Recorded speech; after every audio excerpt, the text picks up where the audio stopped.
sei se eu vou conseguir. Hoje é a última aula, né, do semestre? Né? Acho que sim. Então, bom, não sei se eu vou ir até o final, mas de qualquer maneira, no ano que vem, eu vou continuar, né, no trabalho a partir dessa base que estabelecemos, digamos, desse conhecimento. Espero que alguns de vocês pelo menos tenham acompanhado um pouco e lido o retrato de um artista quando jovem. Aí dá para a gente começar a tentar entrar no que Lacan falou, né? Claro que eu já tenho dado alguns, né,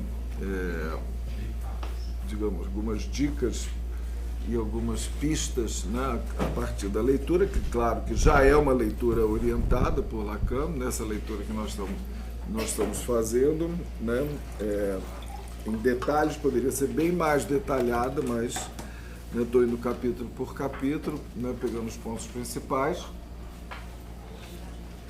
tentando fazer o que o próprio Joyce fala do que é um retrato. Vocês se lembram da definição dele de retrato? Que foi a curva de uma emoção. Esquecer nunca mais. Então essa curva de uma emoção é que a gente acompanha no retrato, né, em um retrato do artista, né? Os artigos são muito importantes. Então, essa é uma curva, né, da emoção, né, que a gente poderia qualificar que a emoção principal é o advento do artista, né? Esse advento do artista que nós vimos acontecer naquela epifania linda dele em frente ao mar da Irlanda, em que, eu não vou retomar, em que ele tem aquela frase que ele saca do tesouro, né, dele, como ele diz, né, a seaborn cloud, né, a trapped seaborn cloud, or something like that, uma coisa assim, e que ele tem uma epifania, né, que ele vê a visão do Dédalo, né, sobrevoando o mar da Irlanda, e depois tem aquele Stephanóforos,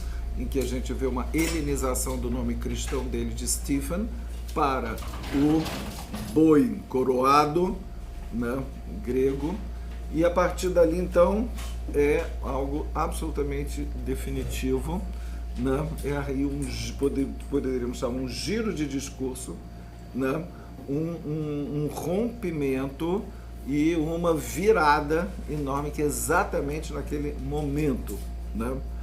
Naquele momento em que, né, que acontece algumas vezes nas nossas vidas, que tem um momento que muda tudo, né? Então foi naquele momento, e ao mesmo tempo é um momento absolutamente inesperado e ao mesmo tempo tão esperado, né? Como muitas coisas de uma mudança radical, que a gente vê também como acontece, né, em análise, né? Alguma epifania também que acontece numa análise, que a pessoa, né, saca a partir de um determinado, ou intervenção do analista ou não, né, e que muda tudo. Então, essa mudança que aconteceu, né, que nós vimos em detalhes no capítulo 4, né, como final, em que ele faz a opção pelo ritmo e pela música, pelo som, em detrimento ao sentido, né? E nós vemos aí, né, já nessa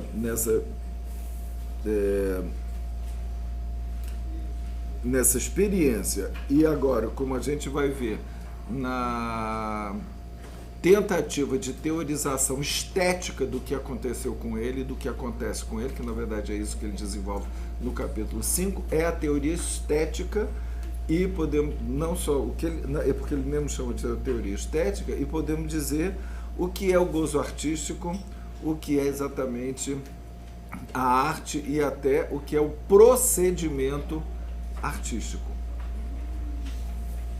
né? E que ele vai desenvolver aqui, a partir de São Tomás de Aquino.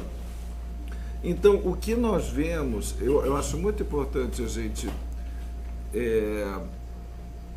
abordar o Joyce pelo retrato e pelo Stephen Hero, né? Que eu, lembrando que é o manuscrito, né, que foi inédito, foi só publicado em 1944, e para a gente entender até o que é um Lacan pós-joyciano e um Lacan que passa da definição do inconsciente linguagem para o inconsciente la língua.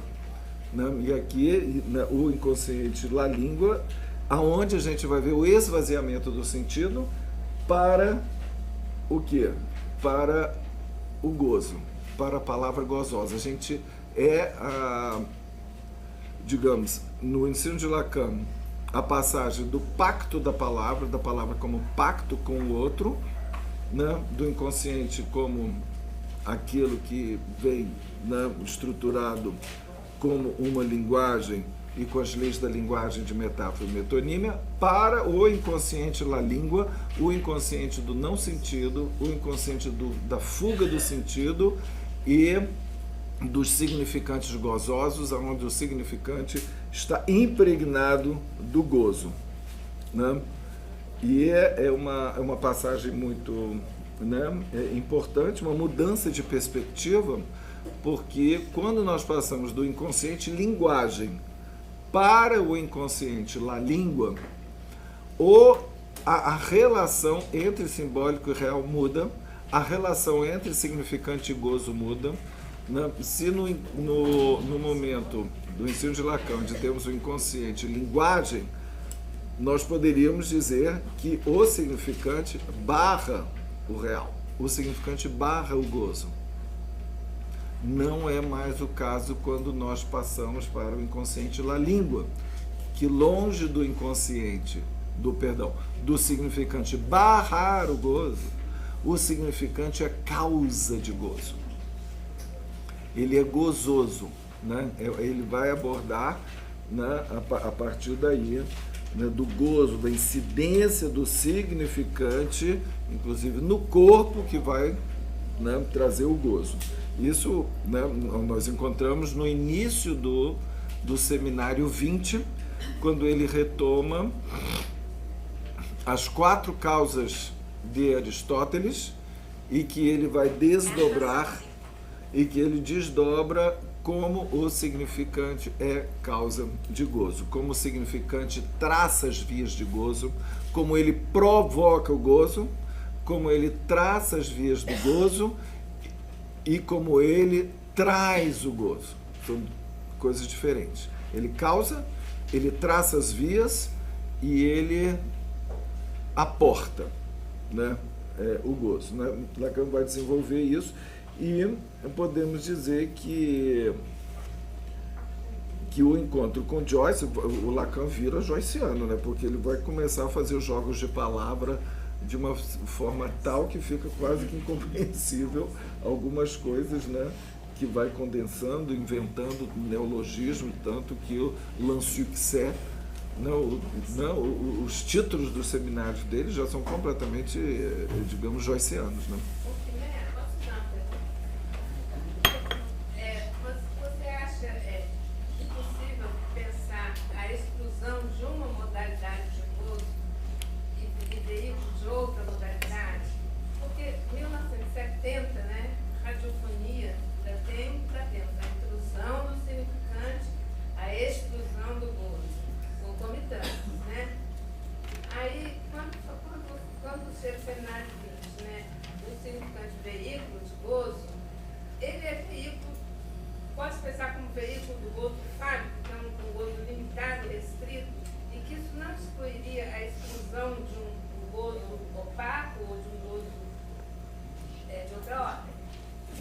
Ah, sim, eu acho que sim. Quando Lacan vai fazer digamos, a modalização dos gozos, né, ele realmente a gente poderia pensar, né, como é que é essa relação de significante e real para cada gozo, né? Eu acho que é algo, né, para realmente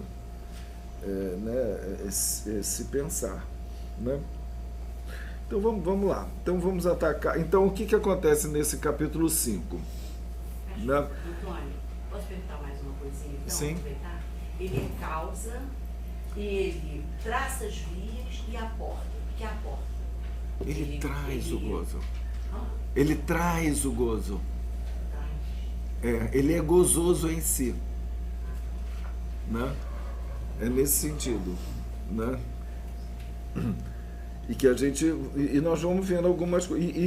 Então, nesse capítulo 5, ele desenvolve a teoria estética, né, a partir de São Tomás de Aquino, e ele vai, como dizer, usar a teoria de São Tomás de Aquino para fazer a dele, né, de uma certa forma até desvinculada, mas usa isso para falar da teoria, a teoria dele, que é concentrada no conceito de epifania, né, como nós vamos ver. Então, logo no início, né, nós já vimos algumas epifanias, né, que eu apontei, mas aqui na página, queria começar com uma aqui, que é na página, no meu está na página aqui, 200, né, para vocês verem como é que ele trabalha essa questão.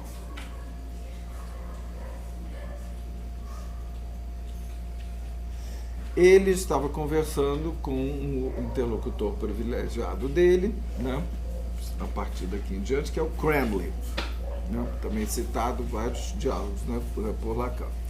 E aí ele, né, fala, e Cranley fica absolutamente calado, né?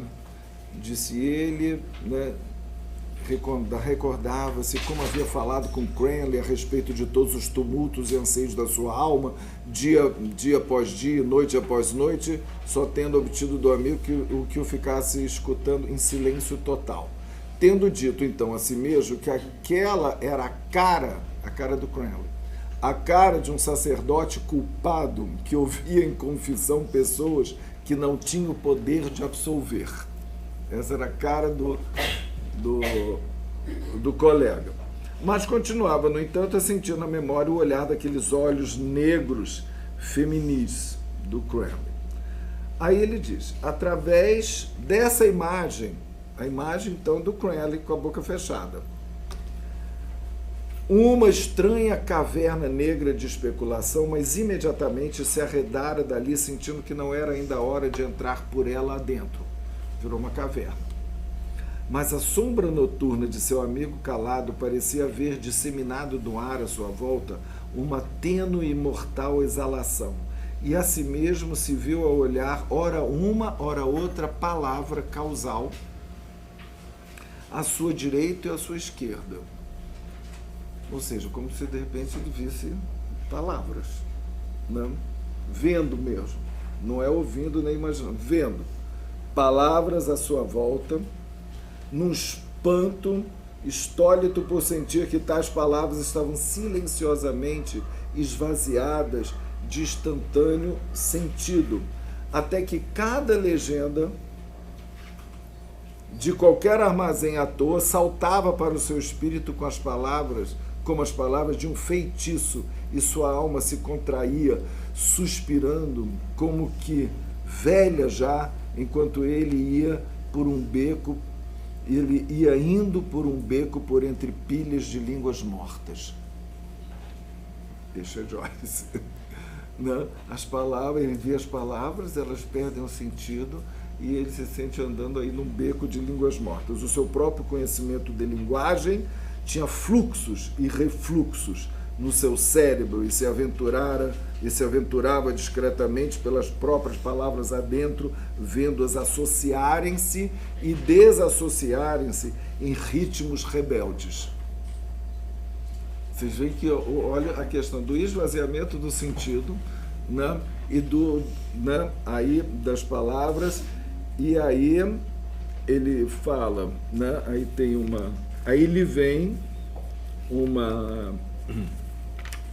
uma quadrinha, né, uma quadrinha que em português não dá nem para Não, eu vou ter que ler em inglês. Vocês, é bom é bom principalmente para quem não entende inglês, tá? Porque aí vocês vão poder entender o que ele quer chamar a atenção. The ivy winds upon the wall, and winds and twines upon the wall. The ivy winds upon the wall, the yellow ivy upon the wall, ivy up the wall. Ivy é era e wall é muro, tá? Então ele está falando da era que sobe no muro, mas não é da era que sobe no muro, né? É isso. Aí ele diz: teria alguém ouvido tal bobagem, Senhor onipotente? Quem ouviria jamais falar em era gemendo parede acima? Era amarela, né? Yellow wave. Ele está muito mais interessado no som do yellow wave, do que propriamente a era amarela, né? A palavra agora brilhava em seu cérebro mais claro e mais luzente que qualquer marfim cerrado das presas mosqueadas do elefante, né? Só que presas mosqueadas do elefante é ivory, avorio, aí ebur, ivory, e aí ele vai com ivory, ive vai para o ivory. É claro que ive de era e marfim não tem nada a ver, né? Mas ivory. Então é por ali que ele vai, ou seja, pela própria poesia, né? E pelo som, né? Que é muito importante. E aí eu queria, assim, esse exemplo, que de repente uma palavra brilha, é o que ele vai chamar a epifanização do objeto. Então o objeto fica epifanizado. Em qualquer objeto pode ser epifanizado, ou seja, que tem aí algo de uma revelação. Eu posso até já ler para vocês a definição dele de epifania, que se encontra claramente escrita no Stephen Hero, nessa edição daqui, tradução de José Roberto O'Shea. Epifania, ele está falando do Stephen, ele mesmo, né? Epifania significava uma súbita manifestação espiritual, fosse na vulgaridade de uma fala, ou de um gesto, ou na memória da própria mente. Acreditava que cabia ao homem de letras registrar essa epifania com grande cuidado, percebendo que nelas se encerram os momentos mais delicados e furtivos. Então é esse momento furtivo que escapa, que vem e que escapa, né? Como um insight, como uma inspiração, como uma eureka, uma descoberta, né? Uma revelação, um desvelamento, mas que é fugitivo, que vai embora. Então o que o poeta, aquele que se dedica assim, eu sou artista, o que ele faz? Ele não deixa passar isso. Não deixa passar. Ele registra e desenvolve. Então não é apenas, tive uma epifania, que ótimo. Não. O trabalho do artista é, né, receber a epifania e trabalhar essa epifania. Teria alguma relação, essa definição, com o Agálma do banquete de Platão? Acho que sim. De repente, o objeto é agalmatizado, né? O que é o objeto agalmatizado? Né? É aquilo vira tem um status do objeto, né, agalmatizado. É o objeto, né? Podemos desenvolver a partir de toda a teoria estética em Lacan também, que ele, né, anterior a isso, né, que eu pretendo até desenvolver, não é mais isso no ano que vem. Mas o que nós temos? Nós temos aí o objeto elevado à dignidade da coisa, no caso uma palavra, né, e também, né, referência ao Seminário 7, também uma outra referência ao Seminário 7, que eu catei lá, que é a palavra ímeros, que é uma imerização do objeto. Lembrando que ímeros, né, em grego é o... né, que vem de imer eros, que é o desejo brilhante, né, que é o desejo, o brilho do desejo, seria a melhor tradução para imeros, né, que vem de eros, imer é o brilho do desejo, o desejo brilhante, né, que é como Antígona é qualificada pelo coro na peça, né, que nós fizemos até alguns tempo atrás um colóquio sobre psicanálise e arte com esse nome, de ímeros, né? Então é uma imerização do objeto, é uma agalmatização do objeto, né? Seja ele uma palavra, né, um objeto ou pessoa, digamos assim, e tem algo dessa epifania. Nós vamos ver um exemplo. Um exemplo do retrato do artista, ele fala da equação matemática que se transforma numa cauda de pavão. Seria um exemplo. Ah, esse exemplo é incrível. Ele vê uma equação e daqui a pouco a equação, ele pega o desenho da equação que se transforma numa cauda de pavão, e os olhos da cauda de pavão, né, os números são os olhos da cauda de pavão e que viram estrelas no firmamento do céu e vai por aí afora, né? Também né, podemos dizer, né, que sim. Aí, continuando aqui, temos essa definição da epifania, mas e que vocês vão ver como é ligada a questão do São Tomás de Aquino, que é da onde ele vai tirar a teoria estética dele, e a tal ponto que Lacan vai dizer que um dos nomes dele, Joyce, é Joyce, o sintoma, e que ele faz o trocadilho com Santomas, né? Então é absolutamente vinculado o São Tomás com o sintoma dele, né? Como ele, né, escreve, né?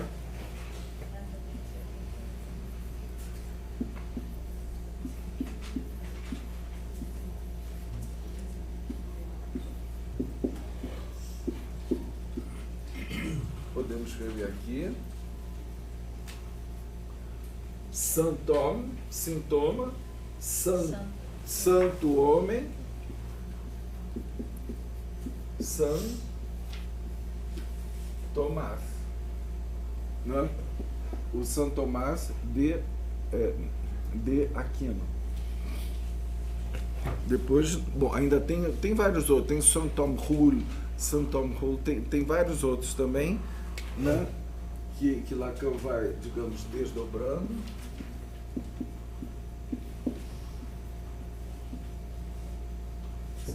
Não, aqui é home, ele faz home rule, isso aqui é um Saint Tom Rule, que é uma referência a home rule, regra da casa, que era um movimento na Irlanda, né, patriótico, digamos, separatista em relação à Inglaterra, né, que ele também, que é um tema que perpassa o retrato também, que é a questão política na Irlanda, dos que são partidários de uma Irlanda independente, né, e os que, digamos, partidários da dependência da Igreja e da religião e da Inglaterra, né, do Reino Unido. Bom, então, no retrato, o primeiro encontro dele, né, a primeira referência que ele faz a São Tomás, né, é numa cena muito bonita, que ele está no retrato, com um deão que está ensinando ele acender uma lareira, a fazer o fogo, né? Falando sobre a arte de acender o fogo, etc., né? Então, aqui, ele começa a citar duas frases de São Tomás que podem parecer assim aleatórias ou bobas, mas são fundamentais para mostrar a heresia dele. A primeira é a frase de São Tomás: o que belas são as coisas que agradam à vista, e bom é aquilo para o qual tende o desejo. Ou seja, ele pega aqui, tá, né, na página 208, uma definição, portanto, do bem e do belo que não passa por Deus. E isso é fundamental, e vai ser fundamental na heresia dele. Ou seja, nós podemos definir o bem, né, como aquilo para o qual tende o desejo. Com isso eu já faço um curto-circuito do outro. Eu não dependo do outro, eu não dependo do outro divino, né, que vem, né, que numa reinterpretação de São Tomás de Aquino de Aristóteles coloca Deus como bem supremo. Como bem supremo, então tudo que seria da ordem do bem e do bom teria que passar por Deus, teria que ser o que? Sagrado. E teria que ter uma referência ao que é sacro. Quando ele diz bom é aquilo para o qual tende o apetitus, né, o desejo, nós já estamos muito mais, digamos, freudianos a partir do que é o pulsional, do que é, né? Assim como belas são as coisas que agradam à vista, ponto. Não é aquilo que foi divinizado, não é aquilo que passa pelo grande outro, né? Então, com esses dois pilares que são fundamentais, a heresia dele começa a se escrever nisso. Ou seja, quando não temos, digamos, o patrocínio de Deus, né, para julgar o que é bom, o que é belo, né? Então, a sua heresia já começa aí, que ele vai ser a partir da definição da arte. E é muito interessante, né, que poderia merecer um grande desenvolvimento. Se belo é aquilo que agrada à vista, nós temos aí como fundamental a pulsão escópica. E ele chega, inclusive, a definir nesse visa, né, pulcra sunt quae visa placent. Nesse visa que é a vista, o próprio Joyce vai dizer, mas não precisamos reduzir a vista, podemos falar do ouvido também. Olha que incrível. Ele já fala da pulsão escópica e da impulsão invocante, aquilo que nos traz o gozo. Está aí, que é isso que é o belo. O que é o belo para você? É aquilo que me faz gozar. É uma definição herética, porque isso vai depender, tipo, gosto não se discute, né? Só que aqui vai ser a grande discussão, vai ser a discussão de gosto. E é uma discussão, gente, política absolutamente atual. E eu quero trazer para vocês hoje o fundamento dessa discussão que hoje está impregnando a nossa sociedade, né? Que é justamente o que seria uma arte herege e uma arte sagrada com os ideais, né, da beleza, que estariam completamente desvinculados né, do sujeito, mas que estariam ligados ao grande ideal. Quando você diz que belo é, né, aquilo que, né, que agrada à vista, podemos dizer belo é aquilo que me causa o meu desejo escópico. Belo é aquilo que me agrada aos ouvidos, belo é aquilo que me agrada à vista, belo é aquilo que me agrada ao tato, belo é aquilo que eu posso, que me agrada, que eu posso aprender. Ou seja, eu coloco o belo no lugar de causa de desejo. e com causa de desejo, e com isso eu faço, não preciso do outro divino. Assim como o bom ligado ao desejo e não passando pelo grande outro, também é herético, nesse sentido de que, né, não passa por aí. E o Lacan, no 23, fala um pobre diabo herético, né? Que é herético, né? E ele vai dizer que esse pobre diabo herético é concebido como um herói. Exatamente. Legal. Stephen Hero. Isso. Ele justamente, ele vai elevar o herege à dignidade do herói, né? Só para lembrar, né, de algumas passagens em que ele, né, ele foi condenado pelo professor, né, por causa de um ensaio que ele fez, né, nós vamos chegar a essa discussão também, né, por causa de um artigo que ele fez, que ele foi, né, chamado de herege pelo professor, e ele foi espancado pelos colegas dele porque ele era a favor do Lord Byron, que era aquele depravado ateu, dizendo que era o melhor escritor da língua inglesa. Ele foi espancado, surrado pelos colegas por causa disso, quer dizer, uma coisa muito forte, né? Ou seja, podemos dizer que é exatamente outra vertente da censura, né? Você não pode gostar do Lord Byron, porque ele é um ateu. Não sei, podemos chegar a isso daqui a pouco, né? Daí a queimar os livros é um passo, né?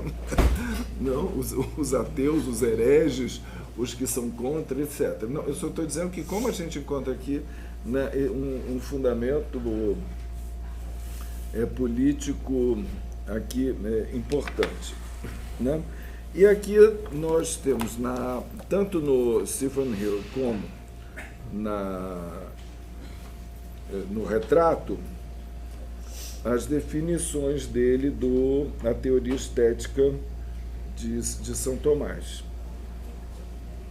De aqui, né? Em que ele fala, né? Eu acho interessante a gente ir com detalhes entender essa teoria para ver como ele vai interpretar e transformar isso numa epifania, né? Isso aqui pega o quadro todo ou não? Não, eu vou apagar aqui. Cadê o apagador? Não posso pôr aqui do lado. Então, três coisas são necessárias para a beleza, né? Um é o integritas,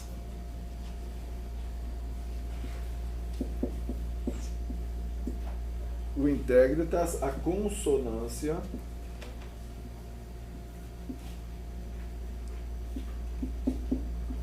e a claritas.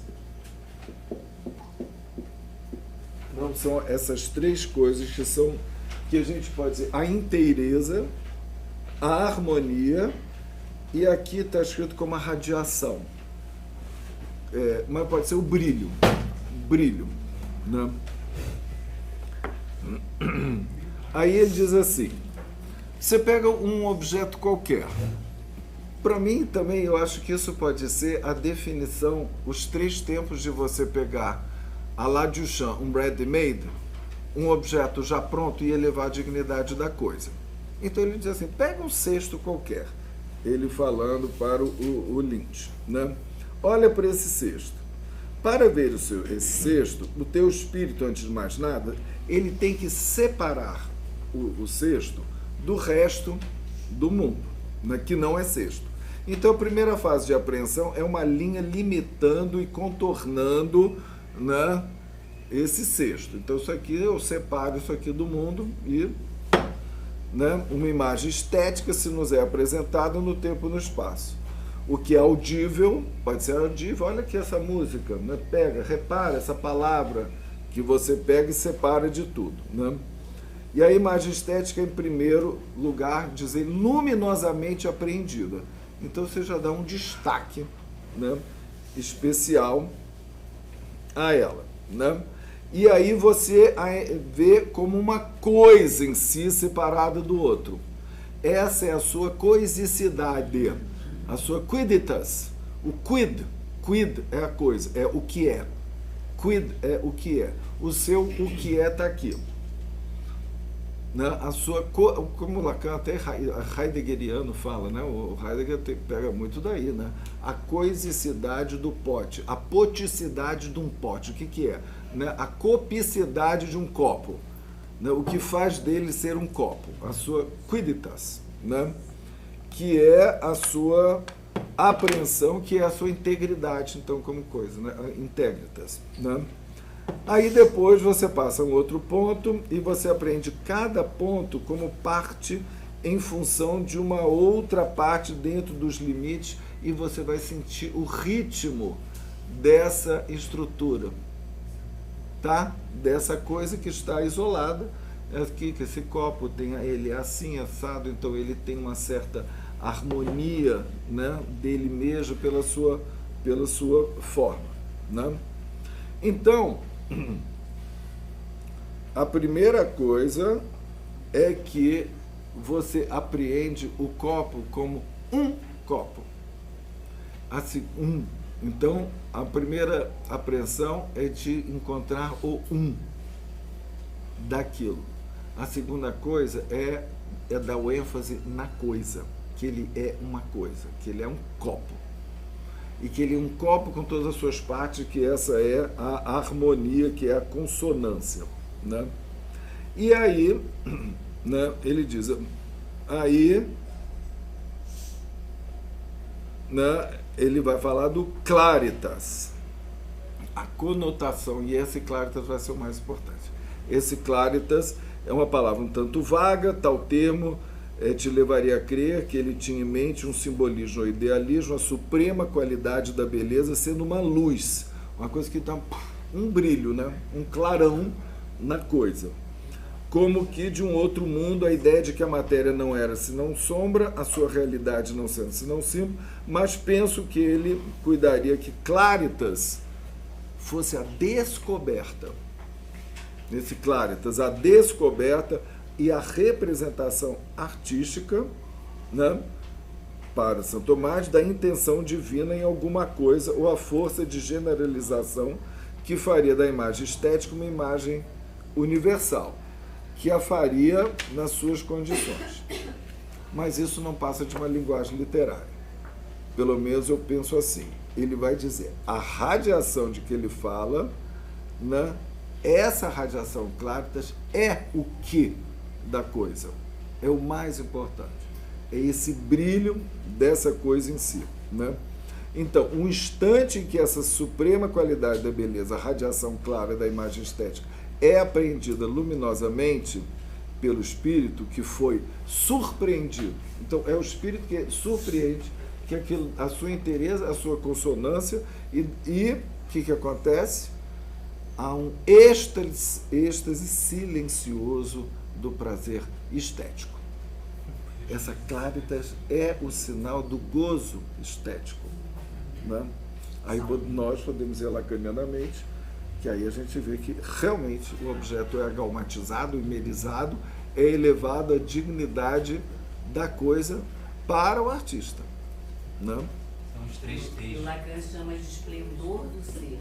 Claro. Mas ele critica, se não me engano, né?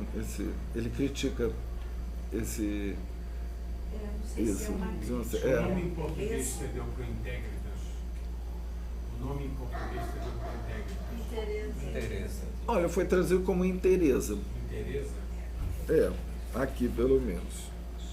E aí, isso que eu acho muito interessante, porque ele está muito perto do gozo extático, desse gozo do êxtase, né? São os 3 T's embutidos em toda expressão artística. Como? Os 3 T's embutidos em toda expressão artística. Exatamente. O tema, né? Um copo, a trama, né? Esse ritmo, e a tese, né? A tese, que vem daquilo, né? Isso. A trama é o ritmo. Mas o que você está chamando da tese é algo que é da ordem que afeta o sujeito, né? E que provoca esse luminoso êxtase silencioso do prazer estético, né? Então vocês veem que é uma teoria estética que não é desvinculada do sujeito, né? É totalmente causal, né? Mas não é a beleza convulsiva, é a beleza estática, paralisante, né? É uma beleza que não diria que é paralisante, é do momento. Não provoca movimento, é ali, pá! Tem algo ligado a um instante. É um instante que pode se eternizar, de alguma forma, né? E aqui o luminoso êxtase silencioso de prazer estético, um estado espiritual muito semelhante, diz ele, à condição cardíaca, que aí ele faz, que ele falou assim, que é o, em português não é muito bonito não, é o encantamento do coração. The enchantment of the heart. Acho mais bonito. Esse enchantment of the heart, né, quando o seu coração fica encantado, né, e que ele corresponde isso, né, a esse prazer estético. E aí, né, posso falar do esplendor do ser aqui que você falou? Está em que página? Está no 15, e ele fala assim, tá onde? bem esse o ponto fraco do qual trata. Na página 15? Página 15. Do Seminário 23? Não, do 23. Aham. Aí ele vai falar, será uma fraqueza pessoal? Pergunta. O esplendor do ser não me atinge. Pode ser uma... E é o fato daí que Joyce faz decair o sintoma do seu mais-diaquismo. E cria um outro desses mais-diaquismo. Com outro... Isso a gente vai ver depois. É porque a gente pode dizer que o que vai interessar em Lacan não é propriamente a epifania, mas é o sintoma. Então, o que a gente vê que Lacan faz é ir da epifania ao sintoma. E ele vai da epifania ao sintoma. Mas eu acho muito importante a gente ver o que é, mesmo se o Joyce depois abandona isso, né? Esse, né, que dizem, não sei o quanto ele abandona exatamente, né? Mas aí, né, aí um pouco mais adiante, ele tem essa frase que é maravilhosa, e que dá, né, muito pano para manga, né? Ele fala assim, né? Está na página 242, né? Ele vai, eu vou passar por isso, ele vai a partir disso falar sobre as várias formas de arte, a arte dramática, a lírica, né? E a épica, né? E depois ele vai dizer assim, a personalidade do artista, no começo um grito, ou uma cadência, ou uma maneira, e depois um fluido e uma radiante narrativa, acaba finalmente se clarificando fora da existência, despersonalizando-se, por assim dizer. Vou repetir. Olha que interessante. A personalidade do artista, que é no começo um grito, uma cadência, uma maneira, e depois um fluido, uma radiante narrativa, acaba finalmente se clarificando fora da existência, despersonalizando-se, por assim dizer. O que ele mostra com isso, a meu ver? A dessubjetivação, uma destituição subjetiva do artista. Não é o artista que cria, exatamente, é como se algo cria, né? Ou seja, ele está há uma destituição subjetiva, né, no momento artístico. E aí, olha a relação que eu falo, a imagem estética na forma dramática, ele vai dizer, é a vida purificada nela e tornando-se projetar para fora da imaginação humana. Ele está falando sobre o teatro, né? A forma dramática. Aí ele diz, o mistério, né, isso a gente vê demais, né, principalmente, né, no teatro, mais do que em qualquer forma de arte, essa destituição subjetiva do ator. Né? Eu trabalho muito isso no meu livro Inconsciente Teatral. Né? A necessária destituição subjetiva para o ator ser ator. Né? Nisso. Né? Aí ele diz, o mistério da criação estética, assim como da criação material, então se realiza. É nesse momento da destituição subjetiva que ele se desrealiza, de alguma forma, para se realizar, né? O artista tem que se ou seja, o que mostra, podemos até pensar, na própria estrutura pulsional. Na própria estrutura da pulsão, não há sujeito. Lembre-se, seminário 11. A pulsão é acéfala. Ele fala que é uma subjetivação dessubjetivante. Porque no próprio circuito pulsional que você vai fazer daquele objeto empírico um objeto artístico, né? Ou na sexualidade que você vai recortar o corpo do outro e pegar ali um pedacinho do corpo do outro para transformar aquele pedacinho no seu objeto causa de desejo, né? O que nós temos? Realmente o recorte pulsional, que a gente pode pensá-lo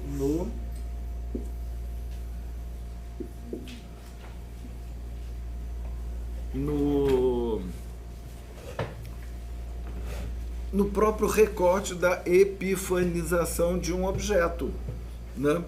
Na medida, né, que eu tenho como... Né, isso aqui é o gráfico do seminário 11 da pulsão, né? A borda, a zona erógena, né? A pulsão ativa, a sua vertente ativa, a sua vertente passiva, né? O sujeito vai, a pulsão vai em direção ao objeto e volta, né? E o gozo se encontra no percurso todo, né? No trajeto, né? Que atinge o alvo, né? Que não atinge o objeto, mas transforma o objeto empírico num objeto artístico, a gente usando esse gráfico para a pulsão. E aqui o que diz o Lacan, no final das contas, né, que o sujeito desaparece. No caso do olhar, ele diz, o sujeito é olhar, há uma destituição, né, e o sujeito é seu objeto. Ele não é o poeta, ele é poema. Ele não é o artista, ele é a obra. Né? Que Lacan, né? Por isso que a gente pode identificar que o sujeito no circuito pulsional, ele se equivale, né, ao próprio objeto. E aí, olha que interessante, como é que ele diz, né, que é uma frase bastante conhecida, o Vera gosta também, pelo menos já citou algumas vezes que eu vi. Então, o artista, como o Deus da criação, permanece dentro, junto ou acima de sua obra. Ou ele está dentro da obra, ou seja, ele é a obra, ou ele está acima ou atrás, invisível, clarificado, fora da existência. Tem um claritas, então é um artista que brilha, né? O brilho, ele é imerizado através da sua obra, fora da existência, indiferente, lixando as suas unhas. Né? Aqui está raspando as unhas do seu dedo, mas é mais lixando as unhas, né? Então ele está ali, ele é a obra, ele está ali naquela relação, né, com a obra.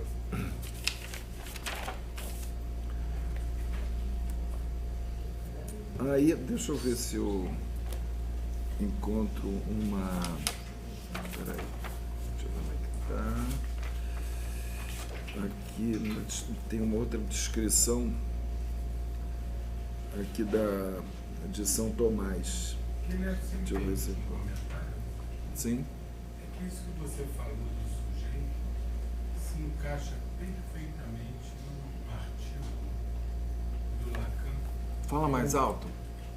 Isso que você falou do sujeito, da dessubjetivação, se encaixa perfeitamente no artigo do Lacan, que é o ato analítico, que é uma síntese do seminário sobre o ato. E é difícil de ler porque justamente o ato é esse movimento de dessubjetivação. Tanto que ele diz que no ato não tem sujeito, né? Isso. E é um texto difícil de entender porque a ideia que a gente tem do sujeito é o que permanece na mudança, né? Está antes ou depois. E o ato tem essa característica. Está nos outros escritos isso. Aham. Mas você tem razão. Acho que você tem razão. Aqui, olha, no Stephen Hero, ele retoma, ao contrário, né? A primeira vez que ele fala disso, ele fala, logo depois da definição de epifania, por isso que isso é totalmente ligado com o que ele vai chamar de epifania. Ele vai escrever depois várias epifanias e vai qualificar. Isso são epifanias, tá? Porém, nós podemos utilizar esse termo dele e encontrar outras epifanias no próprio texto, né? Mas aqui ele diz o seguinte: ele faz aquela definição de epifania e disse a Crowley que o relógio de Ballast Office era capaz de propiciar uma epifania. Crowley questionou, né? E ele disse: sim, eu sempre passo por ele, faço, o Stephen respondeu, alusões a ele, recorro a ele, olho para ele de relance, é apenas um item do catálogo mobiliário das ruas de Dublin. Então, de repente, eu o vejo e descubro imediatamente o que ele é. Pimba, epifania. Aí ele, o quê? Aí ele diz: imagine meus olhares para o relógio como apalpadelas de um olho espiritual que pretende ajustar o foco da visão. Então são os olhos que vão apalpar, né? Bem pulsão escópica na sua função áptica. Vocês lembram o que é a função áptica? Função áptica é, né, que eu peguei, inclusive eu desenvolvo no meu livro Um Olhar a Mais, é o toque do olhar, é a capacidade do olhar de tocar o outro, né, que Deleuze desenvolve no seu livro sobre a sensação. E que Freud também fala, né? Só um pequeno parênteses, né? Freud não propôs uma pulsão de tato, o que é surpreendente, né? Ter a pulsão oral, anal, escópica. Lacan falou em Vulcan, ninguém fala de pulsão de tato, que é o que a gente mais curte, né? Fazer no corpo do outro, ficar pegando, né? Mas o Freud... Nem nasal. Nem nasal. Nasal. Tem que assistir uma tese sobre cheiro agora. Como não? O nasal é o anal. Não, O anal, o cheiro é derivado da pulsão anal. É absolutamente vinculado isso em Freud. Isso é freudiano, pode voltar lá para o primário. Você vai encontrar. Mas o tato, se vocês tivessem assistido a aula no primário, vocês iriam saber que é ligado à pulsão escópica. Que o tato, que a gente pega o outro com as mãos, porque a gente não pode pegar com os olhos. Então, a pulsão escópica é aqui. Mas eu acho que também está ligado ao oral. O quê? O sobrado dos lábios da criança está ligado ao oral. O qual? O tato. Se o sobrado Da apreensão. dos lábios da criança, ela dá o prazer. Tem um rodapé nos 3 ensaios que o Freud vai generalizar a zona erógena para todo o epitélio. Eu só não me lembro onde está, mas me lembro disso. Então já temos todo o epitélio, temos a função oral, já diluiu. Mas só que a gente, vamos voltar aqui, que ele está pegando os objetos com o olho. Tá tateando o relógio lá com o olhar, porque ele, né, mostra aqui essa relação da pulsoscópica com o tato. Então, aí ele diz, no momento em que o foco... Então, imagina mesmo olhares para o relógio como a palpadelas de um olho espiritual que pretende ajustar o foco da própria visão. No momento em que o foco é encontrado, o objeto se transforma em epifania. É precisamente essa epifania que eu identifico a terceira e suprema qualidade do belo, que é a claritas. Então, para ele, a epifania é ligada, de repente, a algo do objeto se clarifica, brilha e aparece, né? E aí ele vai voltar, os requisitos do belo são integridade, simetria e claridade.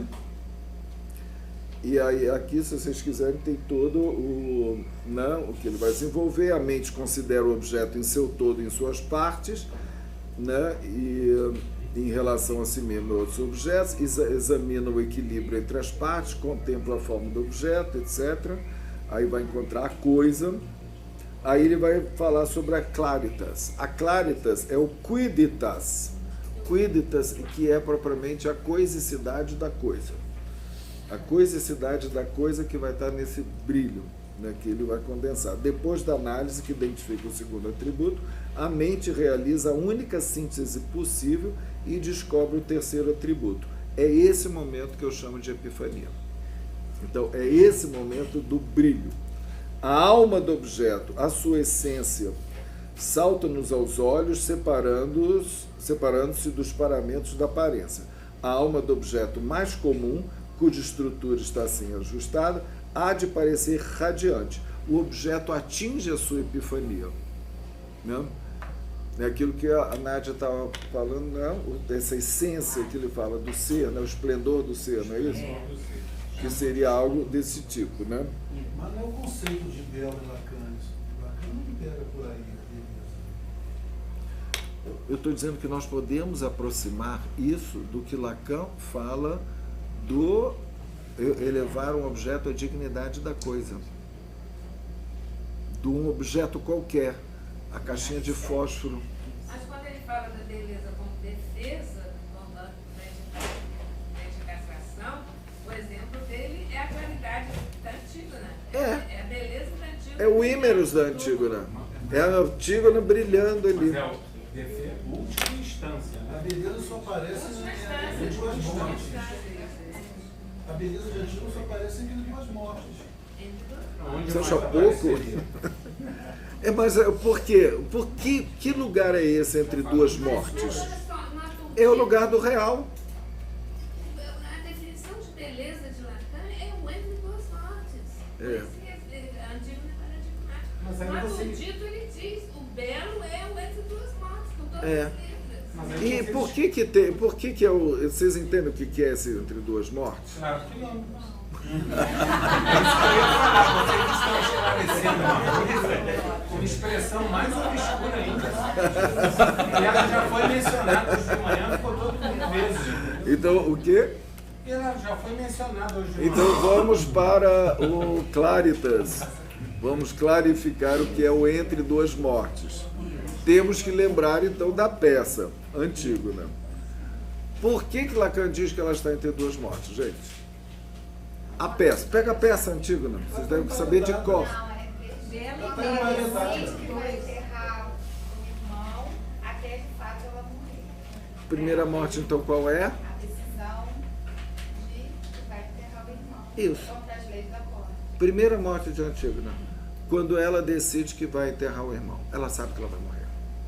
E ali ela morre. É um Primeiro. desejo puro de morte. Primeira morte. Segunda morte, quando ela é realmente encerrada. Então, a peça se passa inteiramente entre duas mortes.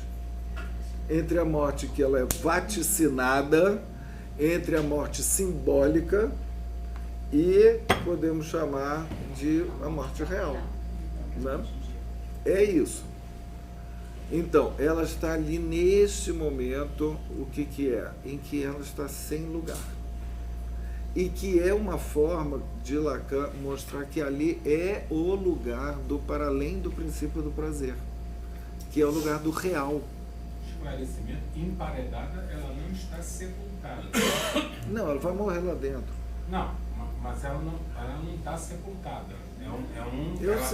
Ela continua nesse estado estranho, suspenso, entre. Né? Sim, mas se supõe que quando ela entra na caverna, fecha e que nunca mais vão abrir aquela caverna, ela vai morrer. Não foi sepultada. Não estou dizendo que foi sepultada, foi que morreu. Sepultado é o irmão. A distinção entre a morte, qual nós tratamos em psicanálise, e o letal, o IML, alguma coisa assim. Não estou entendendo. Ela não é, aquilo não é um sepultamento, não é um ritual de sepultamento. Ela morreu. Bom, você pode discordar, mas que ela morreu. Entendeu?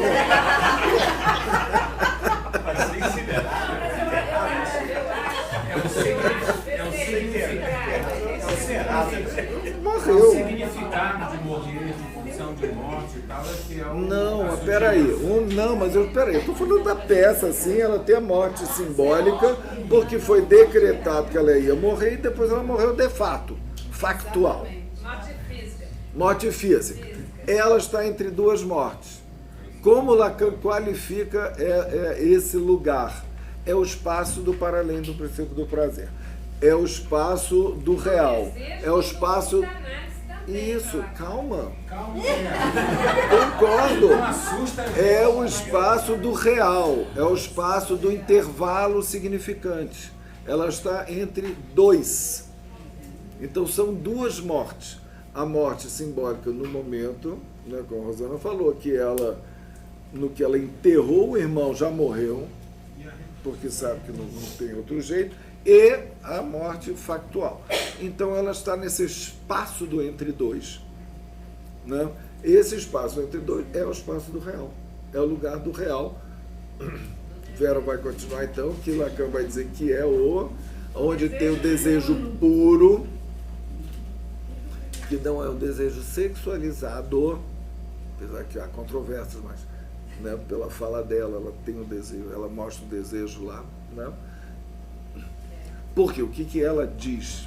Ela tem ao mesmo tempo a grande queixa, né? O lamento de Antígona é que ela vai morrer sem nunca ter conhecido os prazeres do leito nupcial. E ela se coloca como objeto do Hemon, filho do Creonte, né? Noivo dela, né?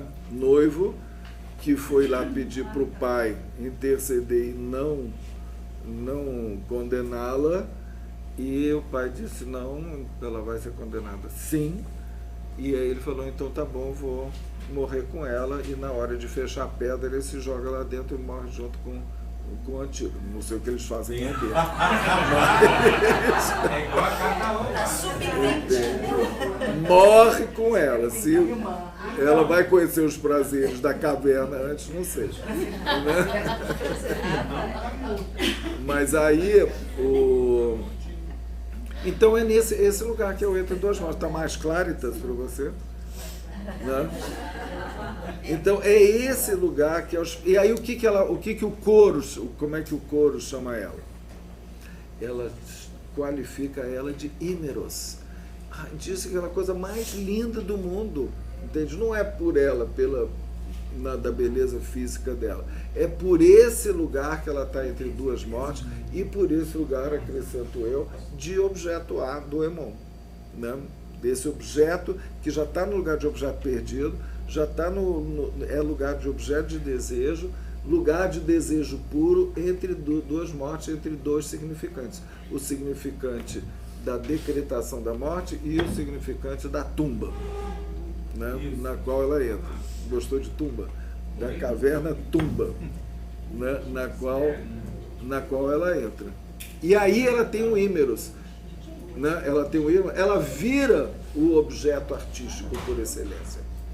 É nesse espaço do real, né? Nesse espaço do real. Bom, antes da gente terminar,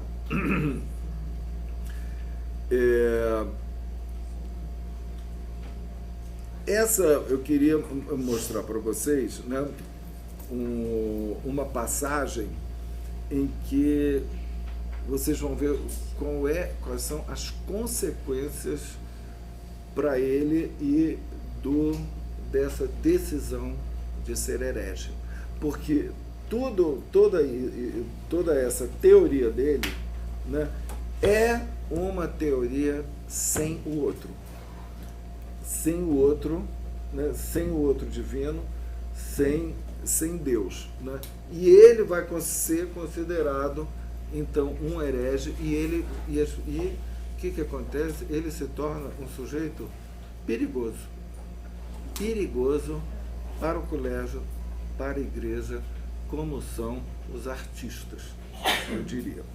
E não é à toa, eu gostaria de mostrar uma certa relação com o que está acontecendo hoje no Brasil, né, em que nós temos o Roberto Alvim, que era diretor das artes cênicas, né, a nível nacional da Funarte, virou o secretário da Cultura, né, e é um sujeito que está atacando, né, completamente o que eles chamam de marxismo cultural, né, a cultura né, em nome, né, fez uma fala, né, terrível, não vou só citar algumas coisas, né, que ele agora é o secretário especial da Cultura, e fez uma fala lá em Paris, na Unesco, que foi, né, um escândalo, não sei se alguns de vocês viram, né, em que ele fala, né, mal, né, de tudo que foi sendo feito, né, há 2 décadas,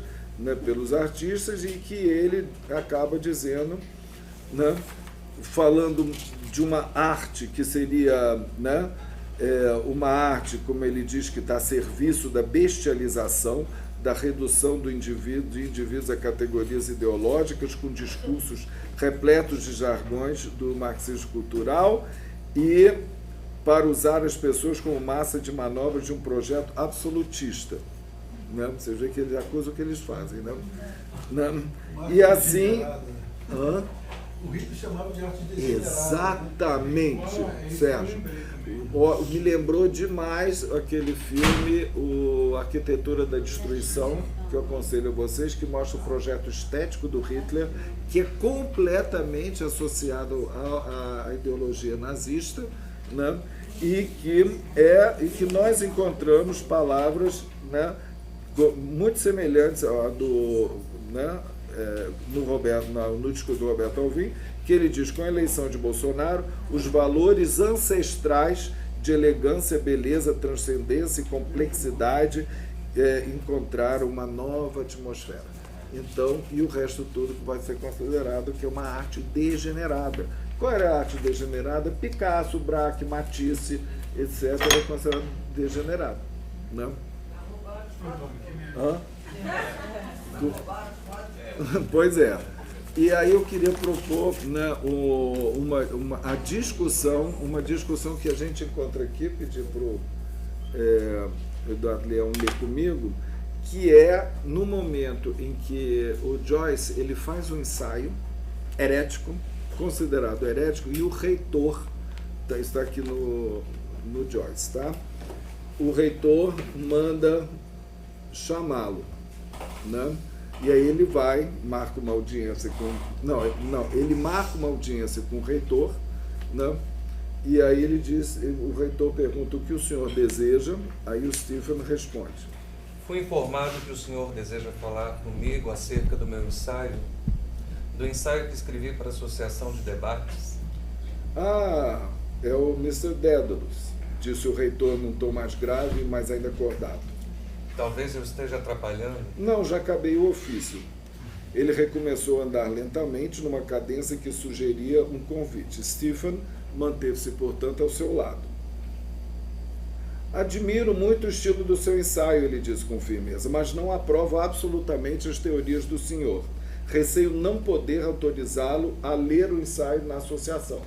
Ia ter um grande encontro, tipo um congresso. E ele diz que não autoriza. Censura, né? Caminharam até o final da calçada sem falar. Então Stephen disse: Por que, senhor? Não posso incentivá-lo a disseminar tais teorias entre os rapazes desta universidade. O senhor acha que a minha teoria da arte é falsa? De certo, não é a teoria estética prestigiada nesta universidade. Com isso eu concordo. Ao contrário, essa teoria é o somatório da inquietação moderna e da moderna liberdade do pensamento. Os autores que o senhor cita como exemplo, esse que o senhor parece aí admirar... Aquino? Não, Aquino não. Já vou me referir a ele, mas Ibsen, Maeterlinck, esses escritores ateus... O senhor não gosta? Ficarei surpreso se algum aluno desta universidade tiver encontrado o que admirar nesses escritores. Escritores que usurpam a condição do poeta, que professam abertamente suas doutrinas ateias e enchem as mentes dos leitores com todo esse lixo da sociedade moderna. Isso não é arte. Mesmo admitindo a corrupção da qual o senhor fala, eu nada vejo de ilegal no exame dessa mesma corrupção. Sim, pode ser legal para o cientista, para o reformista. Por que não também para o poeta? Dante certamente examina e critica a sociedade. Ah, sim, disse o reitor, em tom de explicação, com um propósito moral. Mas Dante foi um grande poeta. Ibsen também é um grande poeta. Não se pode comparar Dante com Ibsen. Não estou fazendo isso. Dante, o eminente defensor da beleza, o maior poeta italiano. E Ibsen, um ator acima e além dos demais, Ibsen e Zola, que buscam a degradação da própria arte, que satisfazem o gosto corrupto.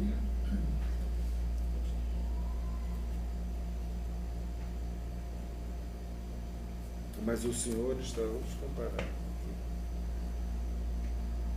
Quer ler aqui? Quero. Então vamos deixar. Mas o senhor os está comparando.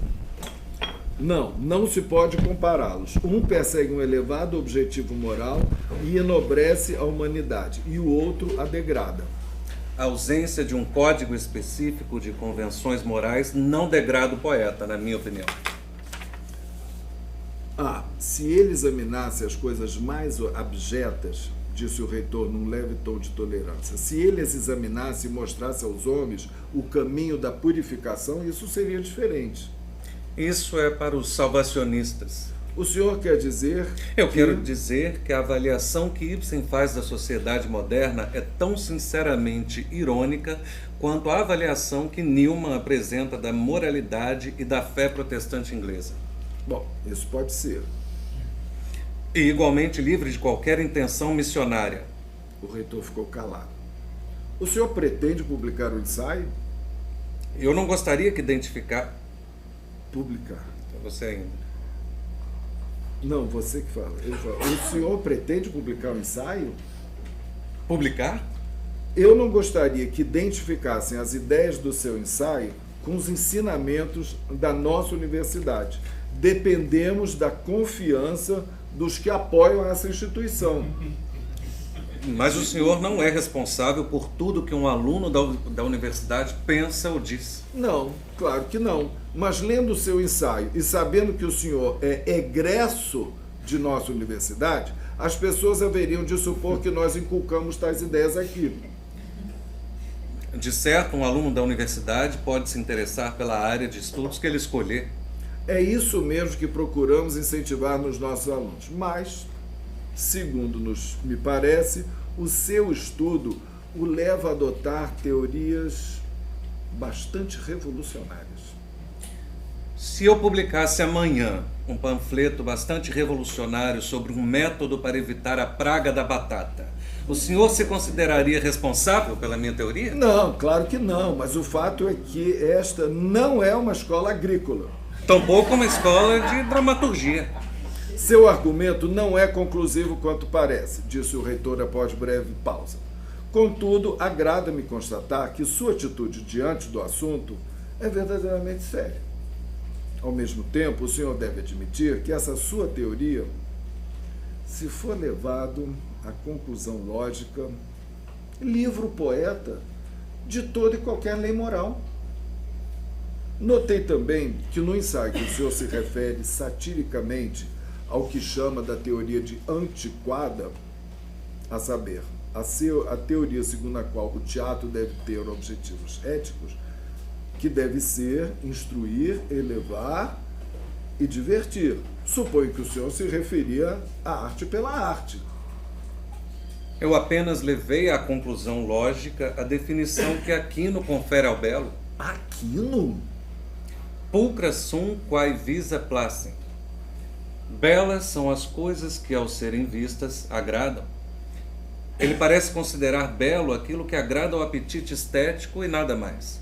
Aquilo cuja pura e simples apreensão agrada. Mas ele se refere ao sublime, aquilo que eleva o homem. O comentário se aplica à representação de um prato de cebolas por um pintor holandês.